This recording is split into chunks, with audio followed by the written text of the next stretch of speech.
The big three that would have smoked James, Wade, and Bosh. Ended a healthy Steph, KD, and Clay.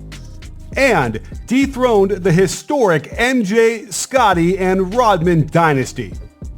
LeBron, AD, and Kawhi. King, Brow, and Claw. A big three that would have belonged to the Lakers. A big three that would have destroyed all big threes. It was once a rumor, and when it didn't happen, it was buried forever as an idea. But a few things could have changed that.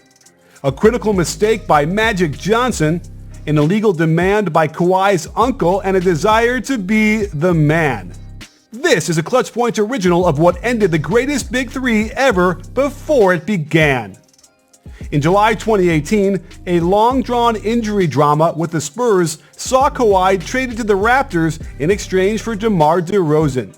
That was the start of a legendary one-year run in Toronto. Kawhi laughed and went viral. Hit that shot. Then he led the Raptors to their first NBA title. Became Finals MVP.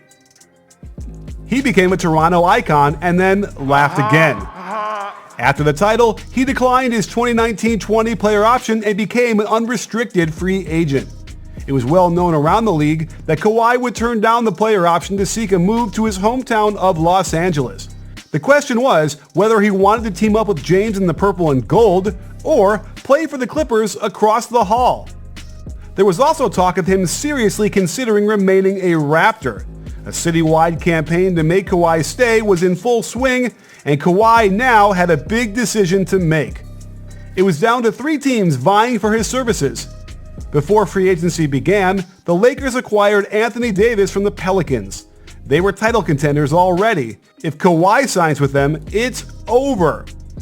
Here's why it didn't work out. Firstly, Kawhi's uncle Dennis allegedly made some absurd demands in order to have Kawhi agree in a contract. Part ownership of the team, a private plane that would be available at all times, a house, a guaranteed amount of off-court endorsement money. None of these would be allowed under the NBA's current collective bargaining agreement, and the demands were quickly snubbed by Jeannie Buss. Uncle Dennis's part ownership request was based on Magic Johnson receiving a small share of Lakers ownership several years ago. It's hard to understand how Kawhi and his camp believed their crazy demands would be accepted. Even the league investigated these claims. When he signed with the Clippers, eyebrows were raised, but the Clips were given a clean sheet. Another deal breaker was Magic Johnson feeding the media details of Kawhi's free agency process. Kawhi previously asked all 3 teams to keep all information strictly under wraps. According to an executive with knowledge of the situation, leaking details meant that Kawhi and his camp were out. Magic violated that rule and revealed to the media that Kawhi had asked for a meeting with him. Some people believe the Lakers' chances of landing Kawhi took a major blow after Magic's revelation, which happened after Magic left his job at the Lakers. Thirdly, Kawhi wanted to be the main man running his own show. A Kevin Durant-like move to join other stars and form a super team wasn't his style. He would rather compete against James than win with him and get ridiculed for taking the easy route. It's a legacy thing. All of these played a part in Kawhi's decision-making process. Then, he played the free agency game to perfection.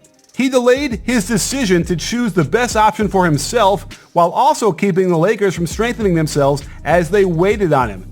He chose the Clippers at the same time they added Paul George via trade, and the Lakers were left in the lurch. His decision came on July 6th, while free agency began on June 30th. The Lakers could only sign Kentavious Caldwell-Pope and Danny Green in the aftermath, with most free agents already inking new deals. The Clippers were under pressure to avoid Kawhi signing with the Lakers and delivered big time by trading a massive haul of talent and picks for George. Kawhi had expressed his desire to play with PG, and the Clippers pulled off an unlikely deal. With all said and done, Kawhi did admit he was very close to signing with the Lakers. "I was very close, real close," Leonard said. "But when the Clippers presented the opportunity of playing with Paul, it was easy. It was a yes. I said, let's get it going." Even Lakers head coach Frank Vogel thought they had a strong chance of signing Kawhi. Kawhi also denied fault in the botched signing and said, if they didn't want to wait for me, they didn't have to.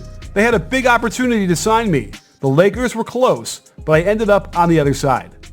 In the end, Kawhi signed a 3-year, $103 million contract with an opt-out to hit free agency in 2021, when he will again have the power to tilt the balance of the NBA with other notable free agents like Paul George, LeBron, Giannis, and Bradley Beal.